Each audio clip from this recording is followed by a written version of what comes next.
10 KG ভরের কোনো একটা বস্তু 8 মিটার উচ্চতা থেকে কোনো একটা পেরেকের উপর যদি পড়ে, তখন পেরেকটা মাটির ভিতর 1 সেন্টিমিটার প্রবেশ করে। মাটির বাধাদারকারী বল হচ্ছে 2711.333 নিউটন। আমাদেরকে বের করতে হবে পেরেকটা কতটুকু প্রবেশ করছে। দেখো আমরা যদি এটাকে রেফারেন্স লাইন ধরি, এই যে উপরের এই অংশটুকুকে রেফারেন্স লাইন ধরি, যেহেতু এক্স অংশ মাটিতে প্রবেশ করছে, তাহলে আমরা বলতে পারি এখানে যে গ্যাপ ক্রিয়েট হয়েছে সেটার মান হবে এক্স। তাহলে রেফারেন্স লাইন থেকে 10 কেজি ভরের বস্তুটা কতটুকু হাইটে আছে, 8 প্লাস এক্স, এই এখানে এক্স হচ্ছে মিটারে, 8 মিটার এক্স, এক্সও মিটারে দেওয়া আছে। এটাকে যদি সমষ্টি করি তাহলে আমরা এই লেন্থটা পাইলাম। তাহলে এই বস্তুর মধ্যে বিভব শক্তি তাহলে কত হবে, এম জি ইন্টু এইচ, ঠিক এই পরিমাণ বিভব শক্তি তার মধ্যে স্টোর আছে। দেন যখন এখানে হিট করবে, হিট করে যখন এক থামলো, তখন কি হবে, বিভব শক্তিগুলো রিলিজ হয়ে গেছে। এখন বিভব শক্তিগুলো কোথায় ব্যয় হয়েছে, বিভব শক্তিগুলো ব্যয় হয়েছে হচ্ছে এই যে এটাকে প্রবেশ করাইতে হয়েছে, প্রবেশ করাইতে হইলে যে কাজ করতে হয়েছে সেই কাজে।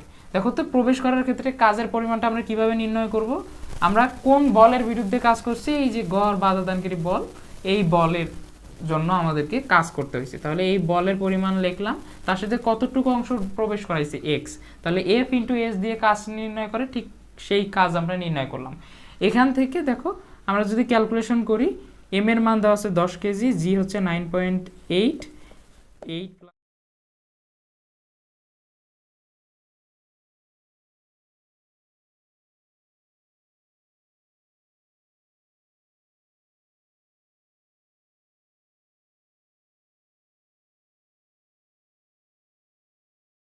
এই প্রবলেমে আমাদের কাছে একটা হেলানো তল দেওয়া আছে, যার যে কোনো একটা পয়েন্ট যেটা ভূমি থেকে 1.34 মিটার উচ্চতায় অবস্থিত, সেই পয়েন্টে একটা বস্তু যার ভর 4.26 কেজি, সেই বস্তুটা 2.5 মিটার পার সেকেন্ড আদি বেগে গতিশীল। এখন আমাদেরকে নির্ণয় করতে হবে যে এইটা যদি আমাদের সর্বোচ্চ পয়েন্ট হয়, সর্বোচ্চ বিন্দুতে বিভব শক্তি এবং গতিশক্তি এবং মোট শক্তি কত, এবং সর্বনিম্ন পয়েন্ট, আমাদের সর্বনিম্ন পয়েন্ট এটা, এই সর্বনিম্ন পয়েন্টে বিভব শক্তি, গতিশক্তি এবং মোট শক্তিটা কত হবে। 2 নম্বর প্রশ্নে বলছে সর্বনিম্ন বিন্দুতে বেগের মানটা কত। তাহলে আমরা প্রথম প্রশ্নটা আগে সমাধান করি।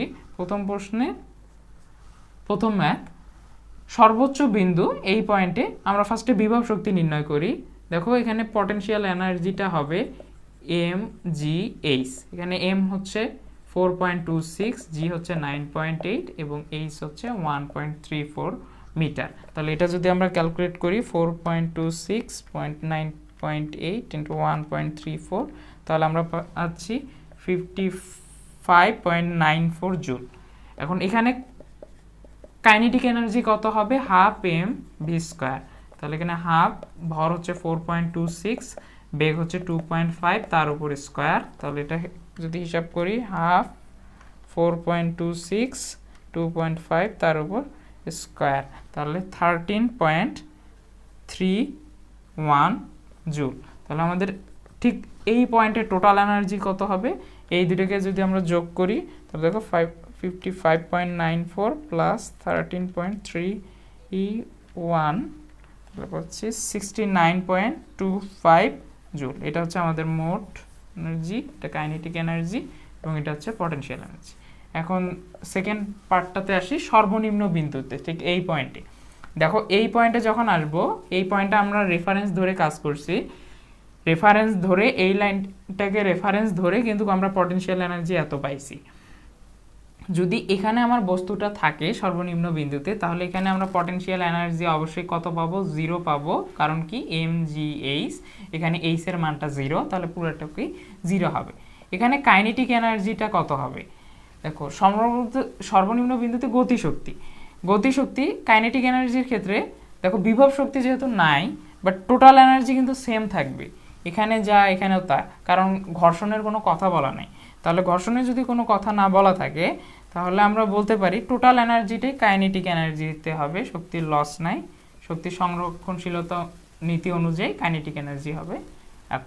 তাহলে টোটাল এনার্জি কত, টোটাল এনার্জি এরকম 69.25, এখানে শক্তি লস নাই, পটেনশিয়াল এনার্জি 0 হইলে পটেনশিয়ালের অংশটা কাইনেটিকে অ্যাড হয়ে যাবে। এখন লাস্ট ম্যাথটা করি। লাস্ট ম্যাথটা বলছে সর্বনিম্ন বিন্দুতে বিভব কত, বেগ কত হবে। সর্বনিম্ন বিন্দুতে যদি বেগ নির্ণয় করতে চাই, দেখো আমাদের মোট শক্তিটা কত, কাইনেটিক এনার্জি ইকে সমান সমান 69.25। আমরা ইকে সমান সমান কি লিখতে পারি, হাফ এমভি স্কয়ার, তাহলে এটা সমান সমান 69.25 জুল। তাহলে এখান থেকে এম ভরের বস্তু দেওয়া আছে, এম ভর তো দেওয়া আছে, সব কিছু দেওয়া আছে। তাহলে ভি সমান সমান হবে 2 × 69.25 ডিভাইডেড বাই এম হচ্ছে 4.6, তার উপর দেখি এখান থেকে যদি ভি এর মানটা নির্ণয় করি তাহলে হচ্ছে 2 × 69.25 divided by 4.26 equal to 5.7 metre per second. এতটুকু। এই প্রশ্নে আমাদের কাছে দুইটা অবস্থা দেওয়া আছে। প্রথম অবস্থায় 500 মেট্রিক টন ভরের কোনো একটা বস্তু থেকে 17 মিটার সামনে 10 কেজি ভরের একটা বস্তুকে রাখছিলাম। এরপর 17 মিটারটাকে চেঞ্জ করে আমরা কি করছি, এক্স মিটার করছি। তো এই অবস্থা থেকে এই অবস্থায় যাইতে আমাদের ডাব্লু পরিমাণ কাজ করতে হয়েছে। এখন আমাদেরকে নির্ণয় করতে হবে সেই এক্স এর মানটা কত। তো এই প্রবলেমটা সলভ করার ক্ষেত্রে আমাদেরকে মহাকর্ষীয় বিভবের কনসেপ্টটাকে কাজে লাগাইতে হবে। তাহলে দেখো মহাকর্ষীয় বিভবের ক্ষেত্রে আমরা একটা জিনিস শিখছিলাম যে এটা যদি এম ভরের বস্তু হয়, এটা যদি ছোট হাতের এম ভরের বস্তু হয়, মধ্যবর্তী ডিস্টেন্স যদি আর হয়, তাহলে এই যে সিস্টেমটা, এই সিস্টেমটা তৈরি হলো, এই সিস্টেমটা তৈরিতে বিভব শক্তিটা কত হবে, U equal to minus G M M divided by R. তো এই বিভব শক্তিটা আমরা কিভাবে পাই, তো এই বিভব শক্তিটা পাই হইতেছে, দেখো ইনিশিয়াল অবস্থায় সিস্টেমটা কি ছিল, ফাঁকা ছিল। তো আমরা অসীম থেকে প্রথমে কি করছি, এম ভরের বস্তুটাকে এই সিস্টেমে রাখছি, এম ভরের। তো যেহেতু সিস্টেমটা প্রথম অবস্থায় ফাঁকা ছিল, কোনো ভর ছিল না, তাহলে আমাদের কোনো কাজ করতে হয়নি, কাজের মান প্রথম অবস্থায় হচ্ছে 0। এরপরে কি হলো, এই এম ভরের বস্তুটা কি করলো, তার চতুর্দিকে একটা বলের ক্ষেত্র তৈরি করলো। এখন এই ক্ষেত্রে যদি আমরা ছোট হাতের এম ভরের একটা বস্তুকে রাখতে চাই, তাহলে আমাদেরকে কাজ করতে হবে। তো অসীম থেকে কি করলাম, অসীম থেকে এম ভরের একটা বস্তুকে আর ডিস্টেন্স দূরে রাখলাম। তো দেখো এম ভরের কারণে, বড় হাতের এম ভরের কারণে আর ডিস্টেন্সে যে কোনো একটা পয়েন্টে বিভব কত হবে, minus G M divided by R, ঠিক এই পরিমাণ। এখন বিভব কত ভরের জন্য নির্ণয় করে, একক ভরের জন্য। এখন আমাদের কি দরকার, এম ভরের জন্য কৃত কাজ। তো কৃত কাজটা কি হবে, ভি ইন্টু এম, ভি হচ্ছে মাইনাস জি এম, তার সাথে এম গুণ দিলাম ডিভাইডেড বাই আর, ঠিক এই পরিমাণ কাজ। তাহলে ছোট হাতের এম ভরের বস্তুটাকে এই সিস্টেমে নিয়ে আসতে আমাদের কাজ করতে হচ্ছে minus G M M divided by R. তাহলে টোটাল কত হলো, minus G M M divided by R. ঠিক এইভাবে আমরা ফর্মুলাটা পাইছি। ঠিক এই ফর্মুলাটাই আমরা এখানে কাজ করব। দেখো ইনিশিয়াল অবস্থায়, প্রথম অবস্থার ক্ষেত্রে আমাদের বস্তুটার 17 মিটার ডিস্টেন্সে ছিল। তাহলে আমরা লিখি জি এম, বড় ভরের বস্তুকে আমরা এম ধরলাম, ছোট ভরের বস্তুকে ছোট হাতের এম ধরলাম, divided by 17। U final equal to কত হবে, ইউ ফাইনাল হবে এক্স ডিস্টেন্স দূরে রাখছি, G M M divided by X, প্রত্যেকটার সামনে কি হবে, মাইনাস হবে। তো এখন আমরা এই সিস্টেম থেকে এই সিস্টেমে আসছি, এতে কাজ করতে হয়েছে ডাব্লু। তাহলে আমরা ডাব্লু সমান সমান কি লিখতে পারি, ফাইনাল অবস্থায় বিভব যেটা ছিল বিয়োগ ইনিশিয়াল অবস্থায় যে বিভবটা ছিল।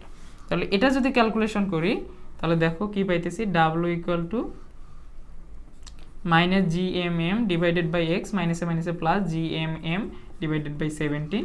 তো জি এম এম কমন নিলাম, 1/17 মাইনাস 1/x।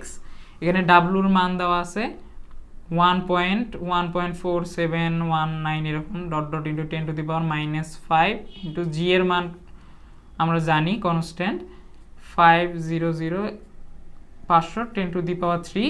এটা মেট্রিক টনে আছে, এটাকে কিন্তু কেজিতে নিয়ে যেতে হবে, ওই জন্য 10 টু দি পাওয়ার 3 দিয়ে গুণ দিলাম। ভর হচ্ছে 10 কেজি, ছোট ভরের বস্তুটা, 1/17 মাইনাস 1/x। এটা যদি ক্যালকুলেটরে হিসাব করো অ্যাপ্রক্সিমেটলি মানে কাছাকাছি 68 মিটারের কাছাকাছি অ্যান্সার আসবে। তো এটাই হচ্ছে অ্যান্সার। 2 কেজি ভরের একটা বস্তু খাড়া ঊর্ধ্বে নিক্ষেপ করা হলো। 2 কেজি ভরের একটা বস্তুকে আমরা ঊর্ধ্বে নিক্ষেপ করলাম, তো নিক্ষেপের বেগটা দেওয়া নাই, তো ধরলাম আদি বেগ ইউ বেগে আমরা নিক্ষেপ করছি এবং বস্তুটি 8 সেকেন্ড পর পুনরায় ফিরে এলো, তাহলে 8 সেকেন্ড পর বস্তুটা আবার ফিরে আসে। এখানে সময় লাগছে টি ইকুয়াল টু 8 সেকেন্ড। তাহলে আমরা বলতে পারি একদম সর্বোচ্চ উচ্চতায় ঠিক এই পয়েন্টে পৌঁছাইতে সময় লাগছে টি ইকুয়াল টু 4 সেকেন্ড। 4 সেকেন্ডে সে সর্বোচ্চ হাইটে উঠছে। তো এটুক প্রথম অংশ থেকে আমরা পাওয়া গেলাম। নিক্ষেপের মুহূর্তে এবং নিক্ষেপের 2 সেকেন্ড পরে বস্তুটির বিভব শক্তি এবং গতিশক্তি নির্ণয় করো। তাহলে আমাদের এই অবস্থার ক্ষেত্রে 1 নাম্বার পয়েন্ট এটা ধরলাম, এই পয়েন্টে আমাদের পটেনশিয়াল এনার্জি এবং কাইনেটিক এনার্জি বের করতে হবে 2 সেকেন্ডে। 2 সেকেন্ডে এইরকম একটা অবস্থায় থাকে, এই অবস্থায় পটেনশিয়াল এনার্জি এবং কাইনেটিক এনার্জি বের করতে হবে। তো আমরা প্রথম ক্ষেত্রে বের করি পটেনশিয়াল এনার্জি। যদি এটাকে ভূমিকে রেফারেন্স ধরি, পটেনশিয়াল এনার্জি হবে 0, কাইনেটিক এনার্জি ই কে সমান সমান লিখতে পারি হাফ এম ভি স্কোয়ার। তো এখানে দেখো হাফ এম হচ্ছে 2 কেজি, ভি হচ্ছে আদি বেগ ইউ এর উপর স্কোয়ার। এখন আমরা ইউ এর মানটা জানি না, ইউ এর মানটা কীভাবে বের করবো? দেখো শেষ বেগ V equal to U minus GT, এতটুকু অংশ নিয়ে যদি আমরা চিন্তা করি তাহলে V equal to U minus GT, V হচ্ছে শেষ বেগ হচ্ছে 0, তাহলে 0 ইকুয়াল টু আদি বেগ আমরা জানি না মাইনাস জি এবং টি, তাহলে লিখতে পারি ইউ ইকুয়াল টু জিটি, তাহলে জি হচ্ছে 9.8 আর টি হচ্ছে 4 সেকেন্ড সময় লাগছে 4। তাহলে আমরা ঠিক এই মানটা বসাইলাম 2 into 2 half into 2 into 9.8 into 4 তার উপর স্কোয়ার, তাহলে আমরা পাইতেছি 9.84 তার উপর স্কোয়ার হচ্ছে 1536.64 এত জুল। এটা হচ্ছে আমাদের কাইনেটিক এনার্জি, এটা হচ্ছে আমাদের পটেনশিয়াল এনার্জি, এত জুল। এখন আসি 2 সেকেন্ড পর।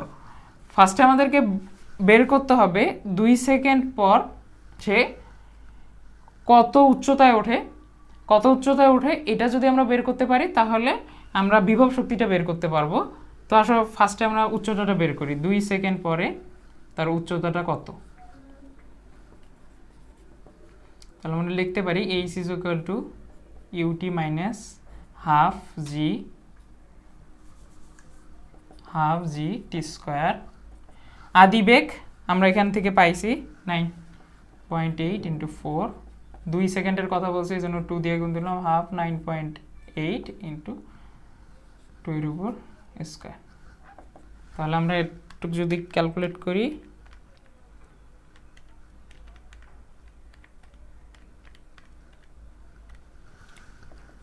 (58.8 মিটার এত হাইটে সে উঠছে। তাহলে আমাদের পটেনশিয়াল এনার্জি কত হবে এত হাইটে যদি ওঠে? এম জি এইচ, এম এর মান 2, জি 9.8, এইচ এর মান হচ্ছে 58.8। তাহলে এটা ক্যালকুলেট করি,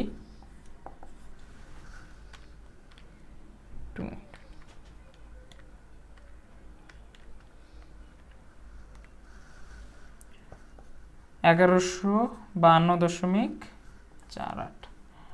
তো এত জুল, এটা হচ্ছে আমাদের পটেনশিয়াল এনার্জি। 2 সেকেন্ড পর যে উচ্চতায় ওঠে সেই উচ্চতায় আমার পটেনশিয়াল এনার্জি পেলাম। এখন কাইনেটিক এনার্জি কত হবে? কাইনেটিক এনার্জির ক্ষেত্রে এই অবস্থানে আমাদের বেগ লাগবে, বাট আমরা একটা সিস্টেম করতে পারি যে আমাদের ইনিশিয়াল অবস্থায় দেখো এই অবস্থায় যে ভরবেগ যে শক্তি ছিল, মোট শক্তি ছিল, ঠিক সেই মোট শক্তি কিন্তু সব জায়গায় সেম থাকবে, মোট শক্তিটা সেম থাকবে। তো এখানে দেখো মোট শক্তি কত হবে? বিভব শক্তি 0, কাইনেটিক এনার্জি মান আছে, তাহলে টোটাল এনার্জি কি হবে? কাইনেটিক এনার্জির সমান 1536.68, এইটাই হচ্ছে আমাদের টোটাল এনার্জি। তো টোটাল এনার্জির একটা অংশ এই দেখো পটেনশিয়াল এনার্জি হয়েছে, সেটা হচ্ছে 1152। তো আমরা যদি টোটাল এনার্জি থেকে 1152 বিয়োগ দিই তাহলে আমরা কিন্তু কাইনেটিক এনার্জি পাওয়া যাবো। তাহলে 36.64 মাইনাস 11.52.48, এটা যদি আমরা বিয়োগ দিই তাহলে আমরা পাওয়া যাচ্ছি 36.64 384.16 জুল। তো এটা হবে আমাদের ওই অবস্থার ক্ষেত্রে কাইনেটিক এনার্জি। একটাই স্প্রিং যেটাকে স্বাভাবিক অবস্থা থেকে 10 সেন্টিমিটার প্রসারণ করতে আমাদেরকে 30 নিউটন বল প্রয়োগ করতে হয়, সেই স্প্রিংকে স্বাভাবিক অবস্থা থেকে 8 সেন্টিমিটার যদি আমি প্রসারণ করতে চাই ঠিক কী পরিমাণ কাজ করতে হবে সেটা জানতে চাওয়া হয়েছে। তো দেখো স্প্রিংয়ের প্রসারণের ক্ষেত্রে কৃত কাজের পরিমাণ আমরা জানি হাফ কে এক্স স্কোয়ার। তো এই স্প্রিংয়ের ক্ষেত্রে কে এর মানটা আমরা জানি না, স্প্রিং ধ্রুবক কত। তো কে এর মানটা দেখো এই অংশটা থেকে আমরা নির্ণয় করতে পারি।